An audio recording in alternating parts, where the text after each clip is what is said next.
థైరాయిడ్లో T3 and T4 అనే hormones ఉంటాయి. TSH అనే ఒక హార్మోన్ ఉంటుంది. వీటి వల్ల హైపర్ థైరాయిడిజం రావచ్చు, అంటే థైరాయిడ్ హైపర్ యాక్టివ్ ఎక్కువ పనిచేయవచ్చు, లేకపోతే హైపోథైరాయిడిజం రావచ్చు, అంటే థైరాయిడ్ తక్కువ పనిచేయవచ్చు. దీనివల్ల మన బోన్ మెటబాలిజం, అంటే బోన్ ఆ ఎముక సాంద్రత అనేది పెరుగుతుందా తగ్గుతుందా అనేది డిపెండ్ అవుతుంది. ఎముక సాంద్రత అంటే బోన్ డెన్సిటీ పెరగాలి అంటే మెయిన్గా 2 రకాల సెల్స్ ఉంటాయి.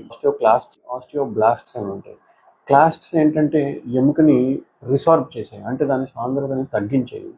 ఆస్టియోబ్లాస్ట్స్ ఏంటంటే ఎముక సాంద్రతని పెంచేవి, అంటే దాని డెన్సిటీని పెంచేవి అన్నమాట. ఈ రెండు బ్యాలెన్స్ అయితేనే మన బోన్ హెల్తీగా రీజనరేట్ అవుతూ ఉంటుంది. ఏ ఒక్కటి తగ్గినా బోన్ అనేది వీక్ అయిపోవడం, లేకపోతే ఓల్డ్ అయిపోవడం అలా అవుతూ ఉంటుంది అన్నమాట. సో హైపర్ థైరాయిడిజంలో ఆస్టియోక్లాస్ట్ యాక్టివిటీ ఎక్కువ ఉంటుంది. అంటే మన బోన్ తయారయ్యేదానికన్నా రిసార్బ్ అయ్యేది, అంటే తగ్గిపోయేది ఎక్కువ ఉంటుంది అన్నమాట. సో బోన్స్ వీక్ అయిపోతూ ఉంటాయి. అలాగే మనం వెయిట్ లాస్ కూడా అవుతూ ఉంటాం. హైపోథైరాయిడిజంలో ఆస్టియోక్లాస్టిక్ యాక్టివిటీ తగ్గిపోతూ ఉంటుంది. అంటే బోన్ ఎంత ఫామ్ అవుద్దో అంత రిసార్ప్షన్ ఉండదు, అంటే బోన్ ఓల్డ్ అయిపోతూ ఉంటుంది అనమాట. దాని రీజనరేషన్ జరగదు. సో దానివల్ల కూడా ఒక బోన్ డెన్సిటీ తగ్గకపోయినా బోన్ పెయిన్స్ ఇలాంటివి ఎక్కువ వస్తూ ఉంటాయి అన్నమాట. దాంతోపాటు వెయిట్ గెయిన్ కూడా అవుతాం హైపోథైరాయిడిజంలో. దానివల్ల బోన్ మీద స్ట్రెస్ ఎక్కువ పడుతుంది, ఆర్థరైటిస్ ఎక్కువ వస్తుంది. అదే ఎక్సెసివ్గా ఒబీస్గా ఉంది అంటే స్ట్రెస్ ఫ్రాక్చర్స్ అయ్యే అవకాశం కూడా ఉంటాయి అన్నమాట.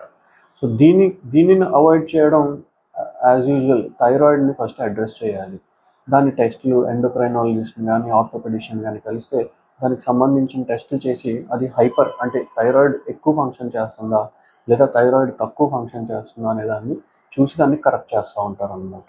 దాంతోపాటు మీకు calcium and vitamin D3 supplements కూడా ఇస్తూ ఉంటారు. అండ్ వీటితో పాటు మిథైల్కోబాలమైన్ కూడా కొంచెం యాడ్ చేయడం మంచిది. ఈ డ్రగ్స్ ట్రీట్మెంట్ కాకుండా మీరు కూడా కొంచెం హెల్తీగా కాల్షియం రిచ్ ఫుడ్స్ ఇలాంటివి తిని ఫిజికల్ యాక్టివిటీని పెంచుకుంటూ ఉంటే కొంచెం కొంచెం ఆ థైరాయిడ్ ప్రభావం అనేది డెఫినెట్లీ నెగెట్ అవుతూ ఉంటుంది. ఏమైనా డౌట్స్ ఉన్నా, ఏమైనా ఇంకా నేను మిస్ అయ్యానని అనిపించినా కింద కామెంట్ సెక్షన్లో పెట్టండి.